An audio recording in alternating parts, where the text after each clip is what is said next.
an Easter sunrise in a service in here, and so we had the opportunity to read from all four of the Gospels. And all four, while they tell the same story, give just a little different accounts. Now, I know this has tripped up some people from time to time throughout their faith journey, struggling with, well, if it's so important, why do they sound so different? Well, I want to pose a scenario to you. I want you to imagine if you were standing on a four-corner intersection and you just witnessed an accident.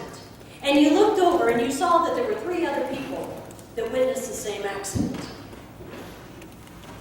Now, the police officer is going to come to you and he's going to take down your account of what you've just seen. And you're going to tell him roughly the same story as the other 3.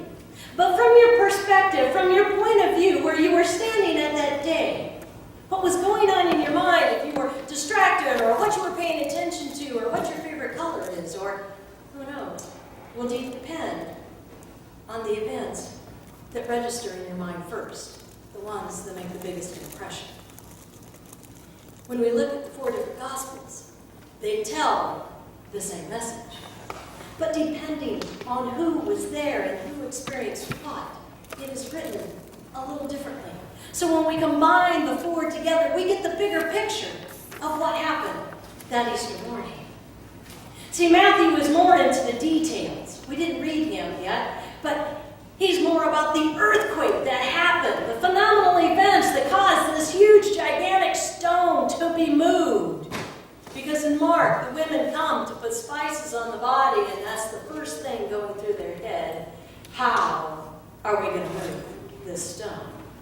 And when they get there, it's already taken care of. But Matthew tells us why.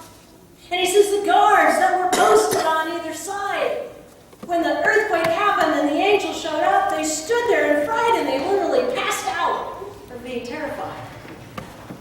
So don't you imagine when those women came up, they saw the guards lying around, and they had to get them nervous. With all 4 accounts, though, it is an angel who speaks to them. Now again, depending on which account you read, it depends on who saw what angels and how many angels they were and where they were seated. If they were seated upon the stone, or if they were at the tomb, or in John, if they were inside the tomb, one sitting at the head and one at the feet. Depends on who is there. It depends on the perspective. But it gives the bigger picture of what happened that Easter morning. So perspective, when we look at John today, you notice this is the Gospel of John, and John is known as Christ's beloved. And he says right here, that when Peter went out, it said that Mary came and she told Simon Peter and the other disciple whom Jesus loved, and said, they've taken him, we do not know where. And then he says, Peter therefore went out, and the other disciple, which was him, was going out after him to the tomb. And it says they both ran on together, but the other disciple, which was John, outran Peter. He wanted to get to that tomb first. But this is what I want you to catch if you did it the first time. It said, when John got there, stooping down, he looked in and he saw the linen cloths lying there, yet he did not go in. Peter, however, catching up from the rear, plows right on through, and he goes in and he looks. And what does he see? It says he saw the linen cloths lying there. However, there was a difference. See, there was a handkerchief. There was a cloth that they had placed upon the face of the deceased. Now, if Jesus had just disappeared, one would assume that the cloth would be laying as it was, and that the piece laying over the face should just be laying exactly where it would if it had just dropped down. But that's not the case. It says that the cloth was actually picked up, folded up in a square, and laid in a different place. If you were a detective and you were trying to unravel the things from a scene, on this right away. And would it cause you to wonder and think? We have to put ourselves in that history back then. See, there was a significance to that handkerchief. For a king, when he sat at his table eating at a feast, or just eating period, he would have a handkerchief. And if he was disrupted or needed to get up and go somewhere, but he was not done, he would take that handkerchief and he would neatly fold it in a square and he'd lay it off to the side. That was a sign that said, I am not done, I am coming back, which means don't touch my food. Now if you go to Valentino's, we get little cards that says, I'm not done yet, I'm coming back. If he was done, he would take that same handkerchief and he'd crumple it up and put it on the table, which signified to the servants, he's done, and they would clean up. I want your brains to work on that for a minute. When they go in, and they know that Jesus has just been called the King of Kings, the Lord of Lords, and they see this handkerchief folded up. You think they saw the little Valentino's card? I'm not done yet. I'm coming back.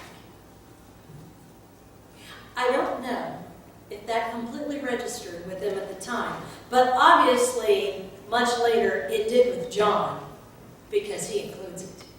He writes it down. The other thing in the scripture that really caught my attention this time when I read it was Jesus' most beloved disciple. He had so much passion, so much love. He had so much hope. He was the first one to dash to that stone, that tomb. And yet, they said he could not go in. All the other four Gospels combined that we looked at, when the women went and told the disciples, it says they could not believe. They did not believe. They thought it was an idle tale. Now, in the last couple weeks, our whole theme for Lent this year has been expect the unexpected. However, this was expected. 3 times Jesus predicted his death, his crucifixion, and his resurrection, and yet when it happened, no one could believe. This is the same man who had just raised 3 other people from the dead, including Lazarus, who had not been that long ago, who was still walking and talking among them. And yet, they could not allow themselves to believe that God would raise his own son, just as predicted, just as expected. With 3 of the Gospels, the angel said, "Go and tell the disciples I am going to Galilee. Meet me there." Did one disciple put on their shoes and go run into Galilee? Not one. It makes you wonder why. Except they were so caught up in their grief.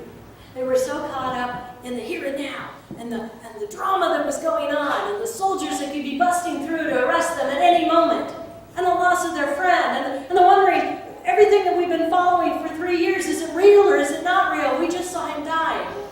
And it clouded of what they really knew, that Jesus would rise again. But the message that I love from this is, even though not one disciple went to Galilee to meet Jesus there, Jesus didn't stand there waiting for them. No. In fact, in several accounts, it said he came to them. He stood in the upper room, the room where they were at, where they were huddled in their hopelessness and their despair. He showed himself and gave them hope. Jesus didn't make them come to him. He came to them in their darkest hour. If we take nothing else away from Easter, I want you to take that away. That with Christ, he died on that cross, and he arose from that cross for you in your darkest hour, in your deepest despair, in your brightest joy, in your hope of all hopes. He's there walking beside you, whether it be on your own road to Emmaus, in your own bewilderment. Maybe you're the one who wants to believe so bad, but life has hit you so hard that you're the one standing at the tomb wanting so desperately to go in. God is there. And Mary Magdalene, standing outside the garden weeping, Jesus revealed himself to her. Where she was at, he didn't wait for her to go inside. He came to her. Christ died to give you hope. Christ lives to give you an eternal future. My folks, that is a glorious message.